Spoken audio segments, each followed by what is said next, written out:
Ladies and gentlemen, welcome back to another episode of Cage Talk. Today I have a retired MMA fighter who is Extreme Challenge 47 heavyweight tournament winner. We have Icon Sport, Super Bowl, Return of the Heavyweights tournament winner, International Sport Karate Association, MMA, Super Heavyweight Championships, Powerhouse World Promotions Heavyweight Champion, and the two-time UFC Heavyweight Champion. We have Tim the Maniac Sylvia. How you doing today, sir? Good, man. I didn't even know about all of those. I mean, I remember fighting for them, but I don't remember the names.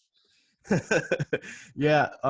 Usually when I do the research and stuff like that, and we'll have fighters on and stuff like that, and they'll be like, "Shit, I had Dean Thomas." I always kind of bring this back, but I always have Dean Thomas on. And he's like, "How old am I?" Because he was just like, I was going off on Dean Thomas. Yeah. So it was pretty funny though. But again, how are you doing today, sir? Good. It's freaking cold here in Iowa, man, today. Yeah. No. Yeah.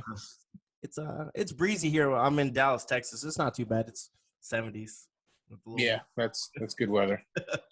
But again, welcome to the show. And if anybody wants to again purchase anything from Tim Sylvia, he does work with TKO Store. I do as well, and they actually have a little promotion. So basically, what TKO Store is, it's supporting all the fight fans who can support their favorite fighters through their T-shirt stores hosted on the website. We help the fighters create designs and represent them and their brand and provide fans with premium T-shirts. And you can find that at TK Store on Instagram, Facebook, and Twitter. So if you guys want to help Tim Sylvia out, check out some of his shirts. I've seen some of your shirts are really nice. And if you guys want to, check out some of my shirts as well. So let's dive right into this, buddy. All right. Sure. First things first, because I did have Marcus Davis on the podcast, and I had Pat Miller. Right on. So I know a little bit about your back history and how you started and stuff. But what was your first thing for mixed martial arts? What was the first? Let's see. What was your first practice? My first practice, Marcus Davis and I and a few other guys that we bounced with would go to the Gold's Gym and put out mats, get on our knees, and put on Valley Tudo gloves and punch each other and grapple and wrestle. That was my first MMA practice, probably. And then all the tough guys that thought they were tough but didn't want to fight, we would invite them down there at Gold's Gym on Sundays, and we'd end up whooping their asses at the Gold's Gym. And we were actually doing it so bad, and so many guys were leaving the room all bloodied up that Gold's Gym asked us to stop inviting people in and to join us. And back in the day, it was kind of like, hey, it was kind of word of mouth, right? It wasn't, again, back in the day, there wasn't so much social media. There wasn't so much. No such thing as social media back then. We had flip phones. Flip phones and bag phones. Actually, it wasn't a flip phone. My first phone was a bag phone. And then right after that, they came out with a phone that was, I don't know, it was probably a foot tall, and that was the first actual cellular phone that didn't come in a bag. And golly, it was so expensive to use. And that was right after pages, obviously, you know. But yeah, and I don't even know when I think that was probably like in 95, 96. Yeah. And then, you know, when I first moved to Iowa, I ended up getting another cell phone finally, and that was just a little Nokia or whatever, you know. But I didn't take pictures, any of that stuff. Yeah, I remember. My uncle had one of those, like, it was like a brick phone, and the cell phone would flip open like this, but it was as big as like the side of your face. It was huge. Yeah, so, they were big. But I mean, things have come a long way from now. Again, absolutely right. But like you were saying, you guys were training in Gold's Gym and stuff like that, and you were I think he said you were a bouncer, right, at a club. Yes, sir. Yep. Right, and bouncer at a club in Maine called the Bonnie Tavern. Marcus bounced there with us. He ended up running it there for a little bit. Yeah, and he was explaining to me. Then after that, you guys, I forgot. I think you guys went and signed up for a tournament, right? Is that what it was? Marcus was pro boxing at the time, and so he couldn't do it because it was an amateur thing. Okay. They didn't allow pro boxers in it, but he said, you should sign up, Tim. You should go down there and and do it. It was in Rhode Island Valley too, under Kip Cola. And as you know, Kip Cola runs Naga, you know. Yep. So it was under him, and I went down there and knocked my guy out in 17 seconds. And the fear of God was in the whole event, because we were in 2 different rooms, and it was underground. We didn't have nothing licensed, nothing. Mm-hmm. And I knocked the guy out so bad they had to tear the ring down and call the ambulance to come get him, because he was convulsing. They thought they were all going to go to jail and stuff. I did too, actually. I thought it was pretty crazy. Oh shit! Now is that something you always wanted to end up doing? Was because again, a lot of people just everyone just did it just to do it. It wasn't. Yeah, I mean, I was playing. When I got out of high school, I started playing semi-pro basketball. And I always wanted to play football. We didn't have football in high school. I wrestled in high school, did karate through high school, and started watching UFC like in '92. But I started playing semi-pro football, and that's when I started playing semi-pro football is when we were all bouncing together and training MMA. Okay. So we were watching VHS tapes and learning stuff during the week, and coming there and showing each other on the weekends, you know. And then that's when it all kind of transpired. But no, we fought because we like to fight, and you know, got to do it. And then all of a sudden we started like making, you know, they would like offer us $250 fuel money in a hotel. Like, holy shit, they're gonna give us $250 to go fight? Hell yeah, and we're not gonna go to jail. Let's do it. and that's how I feel like most of the fighters back in the day, that's how it started. Again, it's just something that you guys all love doing and loved sharing, and then eventually turned into a career. I don't know too many fighters that I've talked to on the show that have said, hey, yeah, like from the very beginning, I wanted to become a mixed martial artist. Again, like you said, UFC didn't start so early. It started, early, like what, the 93, 94? 92, 93, yeah, somewhere around there. So again, that wasn't cemented as like a career or anything. Like now you talk to kids nowadays, obviously UFC has paved that wave where like now you can do it. But I mean, you guys were the pioneers, man, back in the day. Yeah, too bad we couldn't get some reimbursement for it.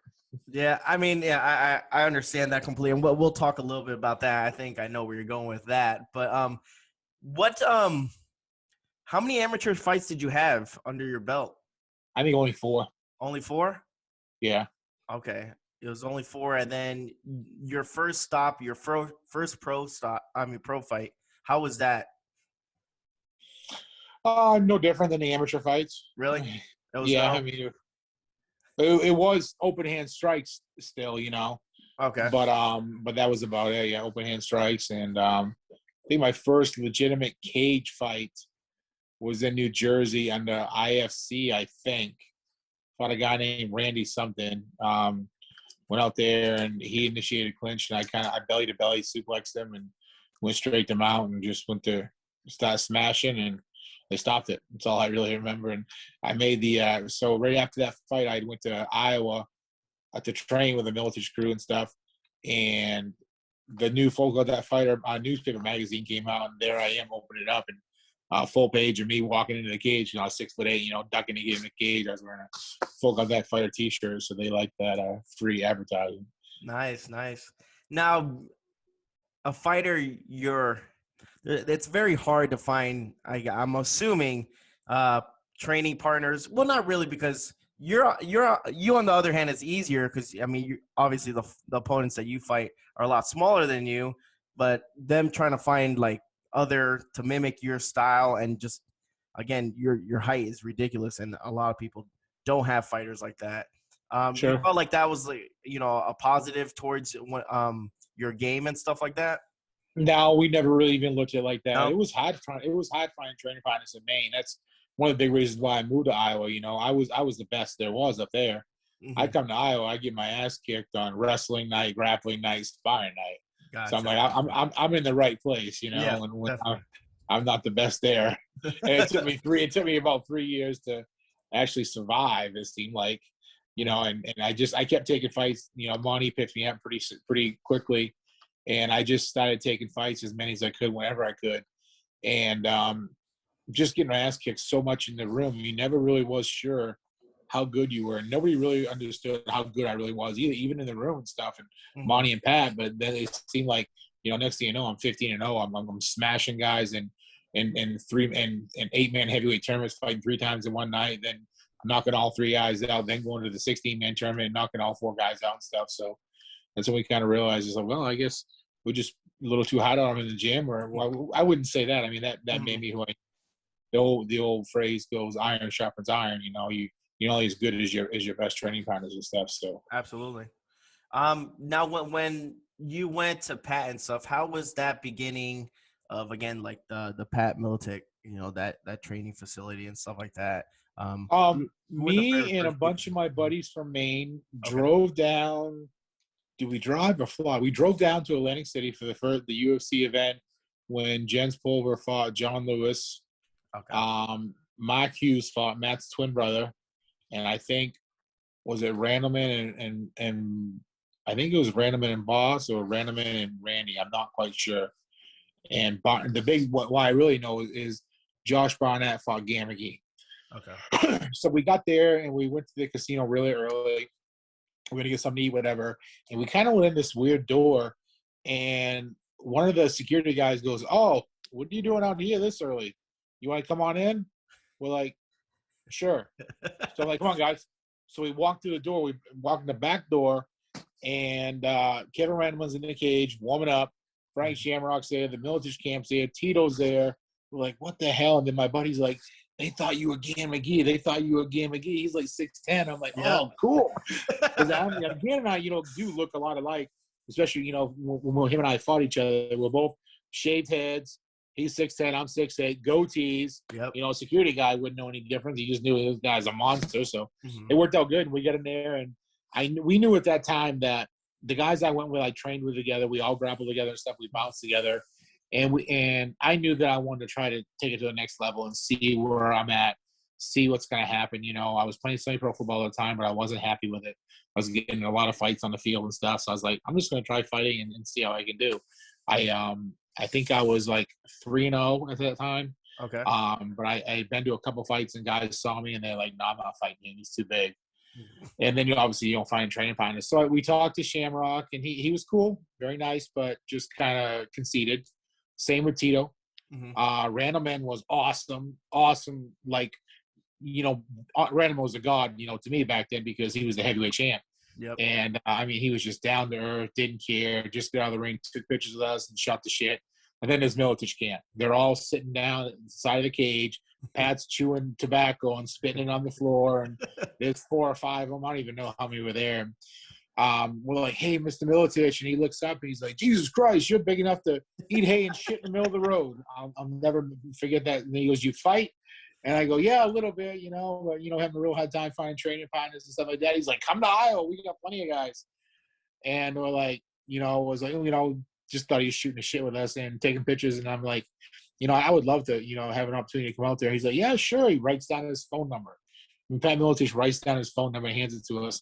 And says, "Give me a call, and we'll make it." And I went back home, and I was like, "Man, what am I going to do?" So they're like, "You got to go. And I ended up calling Militich and left a few messages. And then I went to work, and I came home that day, and I had a voicemail for Pat Militich on my answer machine. Back in the day, answer machines. Oh my God. And I just started, and I had to invite, no cell phones. So I had to invite all my friends over. I'm like, listen to this. Just kept playing it. And so made arrangements to go out there and train for a couple weeks, and stayed at a hotel right across the street from Ultimate Fitness, and got there. And man, I was just getting my ass beat, but I liked it. Yeah. I got there like on a Sunday, and training started Monday bright and early. I got in there, and the first guy that I rolled with was I'm sitting there talking to Pat, and he's like, "Oh, you made it. That's great, blah, blah, blah." And he's like, "Hey, do you know Jeremy Horn?" I'm like, "Yeah." He's like, "Why don't you guys roll and see how you do?" And I started out on bottom, and we started rolling, and literally the first 30 seconds into it, I caught Jeremy with a wrist lock, just a sneaky, nasty little wrist lock, and tapped him out. Wow. He's like, "Oh, that wasn't mad." He's like, "Oh yeah, that was good one." Yeah, man. The next never let you 4 minutes and 30 seconds. I don't think anybody's ever tapped that many times in 4 minutes and 30 seconds ever. So he just kind of was like, "Oh, I caught him by surprise," and he was slipping, and then he made me pay for it. And just got along with good everybody. And then about 4 days in, man, I couldn't walk. My legs are beat up from getting kicked and stuff. And and I just wasn't eating right. The food sucked at the hotel, and all they really delivered back then, 20 years ago was freaking pizza. So I was getting pizza like every other day, cold pizza. And I'm just like, hey, Pat, can you drive me to Walmart so I can get some food? So with there, and I got I had a bunch of supplements with me. That's one thing I brought, and I brought some food and stuff like that. And he's like, why don't you just come stay at my house? I'm like, seriously? He's like, yeah. He goes, if you don't mind sleeping on a pull-out sofa down in my basement. I'm like, no, that'd be awesome. And I did. And we just, hit it off really good. Wow. Hung out. And something I thought was really cool was right before I left, we went out one night at the local bar, him, Pat, and his wife, and a few other guys. Mm-hmm. And everybody, I was huge, and everyone's like, holy shit, is he like one of your guys? Like, he's like, yeah, he's the next heavyweight champion. And I'm like, Pat Miletich has announced me as the next heavyweight champion. And, when I started fighting, my goal was just to get into UFC. Mm-hmm. I just wanted to see how I would do. I didn't really think about being a heavyweight champ. I just wanted to get into the UFC.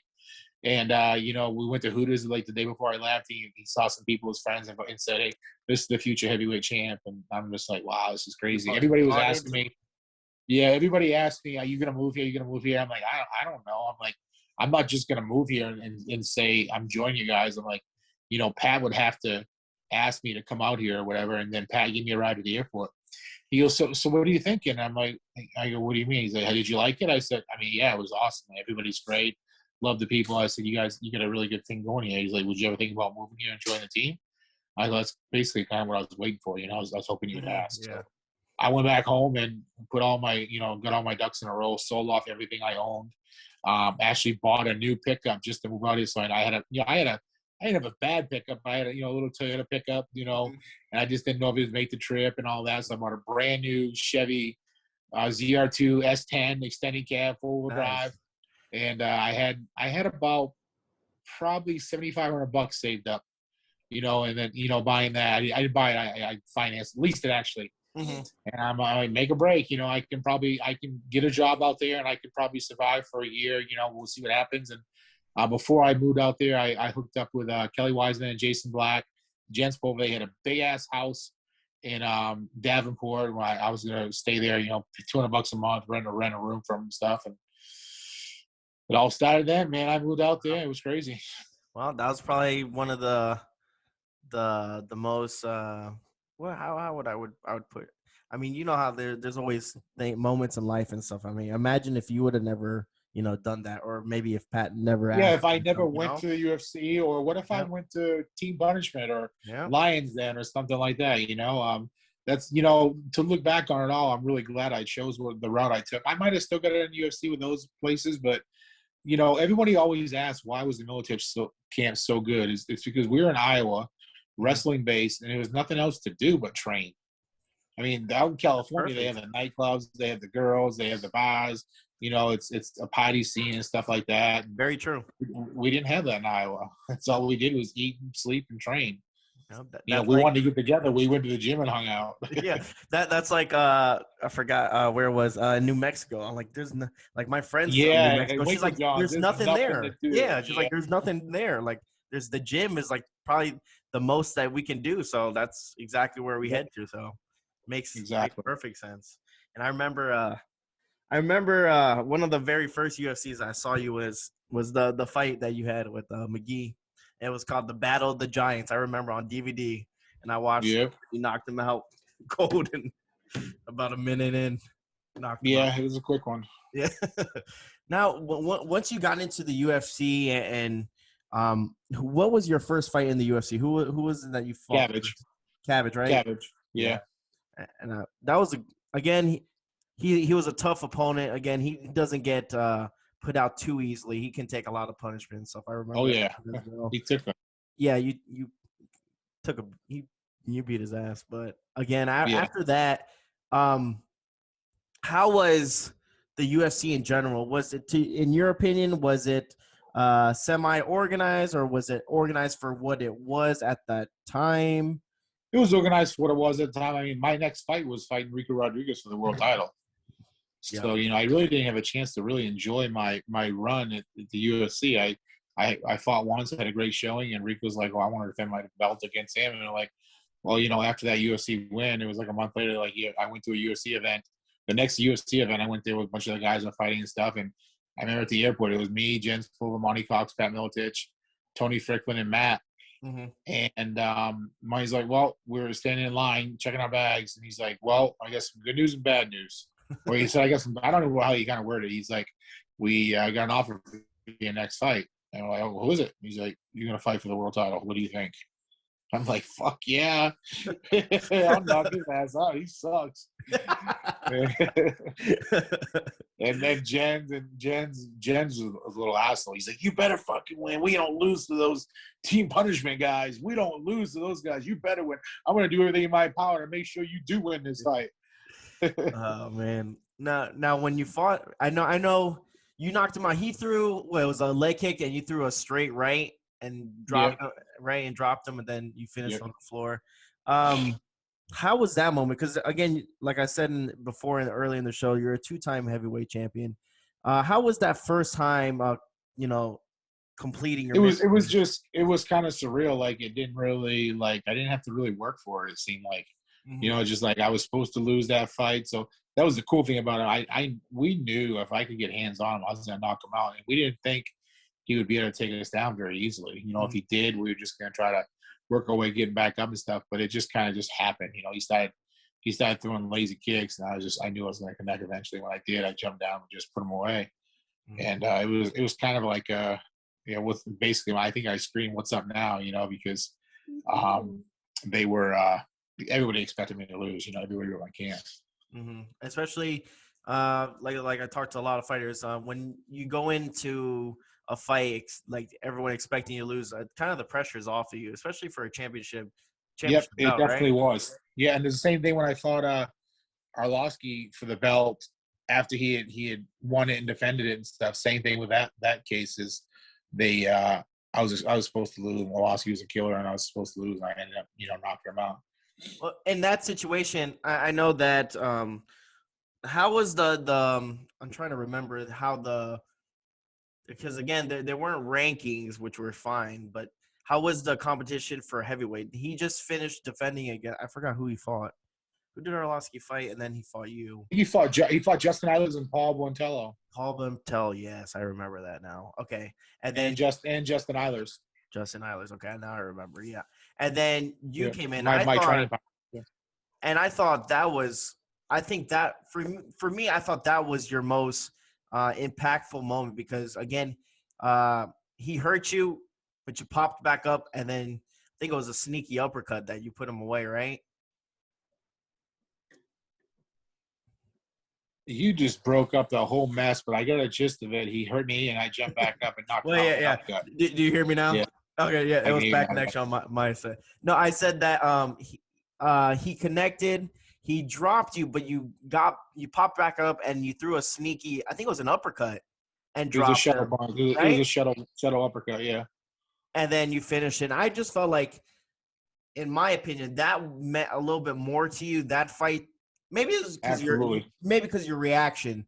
Your reaction was just so raw. It was so real.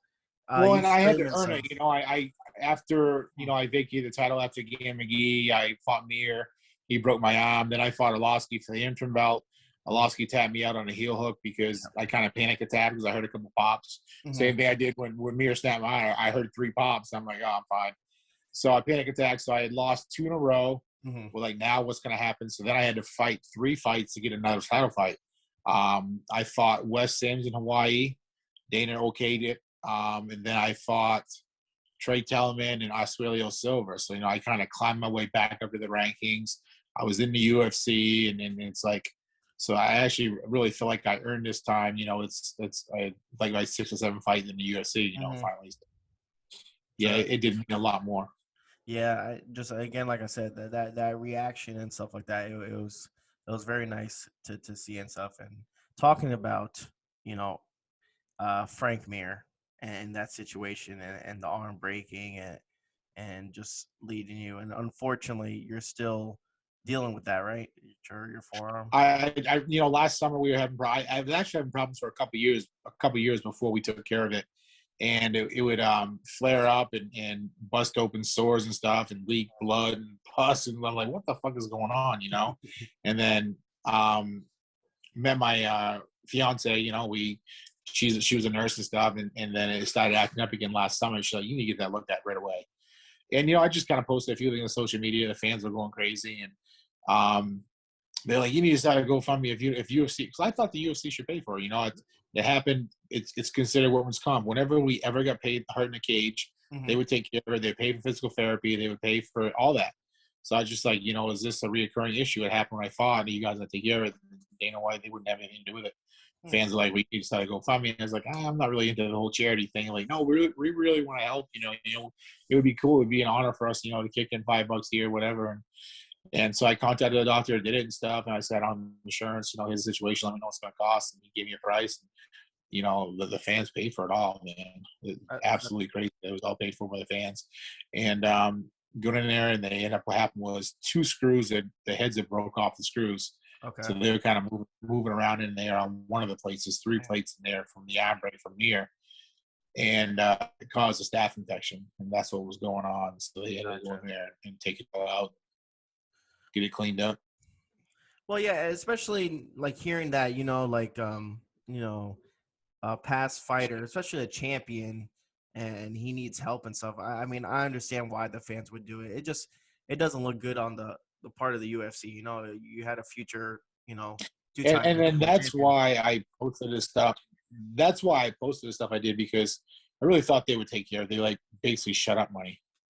And then when I found out they weren't going to, I kind of, ripped them a new one. I'm like, this is the kind of stuff I want all you young fighters to realize. This is how they treat you. I was the heavyweight champion of the world, and they can't, Dana White can go and spend $10,000 at the blackjack table and tip $5,000 tip, but he can't pay $15,000 to take care of a former champ, Yeah. So all you young up and fighters need to think about that. Make sure you guys get insurance. Yep, definitely. And that's something that's really good, especially for, like you said, the younger fighters, because that's basically why, again, I had this podcast, is just to get the other side. Again, everyone thinks, the UFC is glamorous, this and that. I had Mark Hunt on the show, and he was ripping the UFC a new one.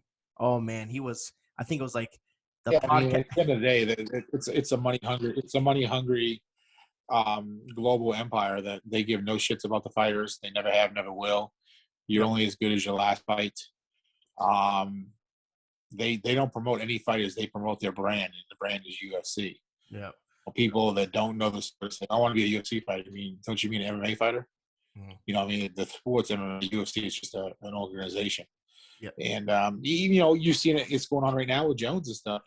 Jones deserves it. He's the pound for pound best man in the world. He deserves to get paid $10 million. They have it. They make it. They make $30 or $40 million a show. Mm-hmm.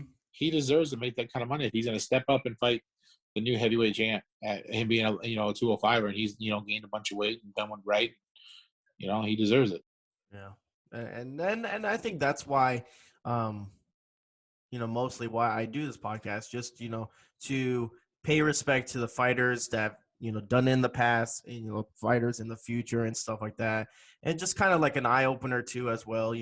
I know Chung Lee was on the show as well, and I know they have a couple of I think they have a couple cases against the UFC as of right now, as well.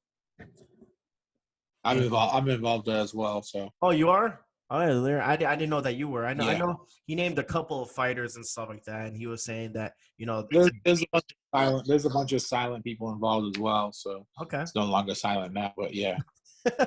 But again, so he was explaining his thing, and again, that's the reason why the podcast is here. To pay respect to you guys, the fighters, because again, you guys don't get. Not that you guys don't get paid, but I think everyone should get a fair amount of money, and the UFC unfortunately doesn't do that. They don't pay their fighters just quite. No, and most franchise sports, like NFL and stuff like that, the fighters, make about 55% of the income, and the franchise makes 45. Mm-hmm. Well, the UFC is making like 90, and the fighters are making 10. Yep, that's not the way it's supposed to be. And look at boxing. I mean, Conor McGregor could be an MMA fighter and go over there and fight for $1 million, and Floyd makes $500 million. Yeah, that's a lot of money to be made. Who's pocketing all that money? It ain't the fighters. Yeah, definitely not. It's a lot of shadiness going on behind the doors, and I get it. When we were fighting, the mm-hmm. gates alone would pay for the fighters' pay. So all the pay-per-view and everything else was all profit for the UFC. So imagine that. Now going back to the Frank Mir fight, you knew exactly what you heard the pop and stuff, but it was just the adrenaline kicking in. You didn't want to stop the fight. Oh, right when he did it, I'm like, this son of a bitch just broke my arm. I'm gonna kill him. Wow. Well, let me tell you, sir, you have a great poker face. Because if that guy broke my arm, I would have been on the floor, passed out already. You were still walking around saying like you're ready to go. Was that just the adrenaline kicking in and your motivation? Well, I mean, high pain tolerance too. I mean, it didn't hurt. I mean, it just whatever. I mean, the things that we put our bodies through in training, stuff like that. Yeah. I mean, I had big ass heavyweight wrestlers belly to back me and slam me on my back and head in training. I mean, the shit hurts. It's just a high pain tolerance. Getting wrenched and punched. 100 times a week in the face. Jeez. What would I wonder how that fight would have played out if I would have knocked him out. You would have knocked him out. When he broke my arm, I picked him up and spiked him, and he loosened up and he went a little weak. So that was right when I did that. That's when Herb jumped in. Oh, right when I spiked him, I went to pick him up again and spike him again. I was like, if I jar him one more time and I was gonna start jacking him with my left arm, I would have knocked him out. And that's why I was so mad as well. I was just like, man, he's hurt, and Frank hates to get hit. He does not have a good chin. He hates to get hit. And I think he just would have looked for a way out real quick. He would have turtled up and balled up and been like, he wouldn't have tapped out, but he would have turtled up and not returned any effort, and they would have stopped the fight. Gotcha. And again, I'm glad the arm's healing. It's healed. It's sort of healing. Yeah, 100%. We're 100%. No, Perfect. It's good, man. Perfect, man. Yeah, it's 100%. I haven't had any problems with it since then. That's awesome, man. And that's always good to hear and stuff like that. Let's talk a little bit about, because again, there's certain situations, certain things that always happens. Life changes and this and that. When kids get involved, when I know you have a son and stuff like that, and your perspective, and basically, I mean, it's a big moment, right? I mean, I have a 4-year-old son, and I said that day when he was born, it was a completely life-changing experience, man. Can you explain a little bit about your son and the relationship you have? It's great. It changed me. I no longer had that killer instinct. I was still trying to fight, after we had him. And I would go to training camps and just think about him the whole time. And I'd be like, it wasn't 3 weeks to the fight. It was 3 weeks till I get home and see him. Yep. It was never – I was just always thinking about him and stuff. And it just – I mean, I don't know. You just don't have that killer instinct. You just want to hug and hold them and cuddle with them. And, it's just – you want to be a dad, man. And it's just, I had fought for so long. And the last, few years of my fighting career, I was always thinking about him. I wasn't training, didn't care about the fights and stuff. I was just going in there for paydays and stuff like that. I just wanted to be with him. Definitely. And then that's how it should be, though, man. Not about the whole when you're fighting. That shouldn't be like that. But I understand that being the father and stuff like that, I have moments like that, and they have you. It's great to experience those little moments and those little obsessions they have. Like my kid was really, really into Avengers at one point. I mean, they go through Avengers, they go through PJ Masks. Yes, my kid, I remember it was a week before Halloween and he got his Spider-Man outfit. I had a Thor outfit and he wanted to go out in public in the damn outfits. And I was like, okay, we'll go through drive-thru. I went through drive-thru. I was wearing the whole damn Thor from head to toe. He was wearing Spider-Man. He wanted to go to Sonic. He ended up falling asleep. And the lady came in and she saw me. I was the only one. I look like a fucking goofball because it's October 2nd. Yeah, and I'm wearing Thor. I'm wearing. She was like, and she was just like, I was like, the kid wanted me to wear it. And she's like, that's awesome though. And the moments like that, man, it's something. It's always great, and especially. I don't have a daughter or anything like that, but my son, like you said, it's like the best feeling in the world. I know that. I can't fail at being a dad, and that's probably the feeling you have as well. Absolutely. You don't want to. No. You want to do everything in your power to make sure that you're the best for them and in the best scenario. I mean, I grew up with a rough childhood, so I didn't want that for my son. Absolutely. Is there anything you guys do in common, or you do anything? Because again, if I have nothing to do and I want to do something, I'm like, hey, Ian, you want to go here? And he's always, yeah. Like that's my go-to move. We'll take him out. Well, I mean, he's been wrestling now for 5 years. Okay. I don't know how much longer he's got because we started playing flag football and he really enjoys that. We go hunting together. We just went hunting this weekend. He's killed some deer and turkey and stuff. So, that's a big thing. I have a hunting show now on the Sportsman channel on national TV, and perfect. It's also on Roku, Outdoor Adventure Network. I Hit Squad Outdoors with Tim Sylvia. So he's on the show. The fiance does a lot of filming for us now and stuff. So that's really cool. It's a family thing. Awesome. Yeah, I mean, lately him and I have been playing some video games together. He's big into Fortnite and those type of games, and we got one Gears of War that we actually enjoy playing together and stuff. That's awesome. So yeah, stuff like that. But yeah, he likes to cuddle on the couch and watch movies and stuff too. Most of the time, it's usually Avengers for the 15th time. Yeah, I mean that's not too bad. Is when he started playing Pokemon and stuff, I was like, and he just again they just they have that stuff on repeat, man. It's like repeat. I know the Avengers movie, the last one with the end game was like 3 hours long. I know that the whole dialogue, the whole goddamn movie already because he's played it so many times. We just watched it. Yeah, we just watched it Monday. There we go. But that's awesome, man. And again, you're getting married soon, correct? Yeah, and 38 days. Yeah, man. Congratulations again. That's awesome. Thank you. Wish you nothing but happiness for you and your family, man. Again, like I said, it's been an honor and a pleasure to watching your fights and also everything you do, man. Again, thank you so much, Tim. Well, thanks, man. All right. Definitely. All right. You have a nice day, sir. All right. God bless, brother. All right, man. You too.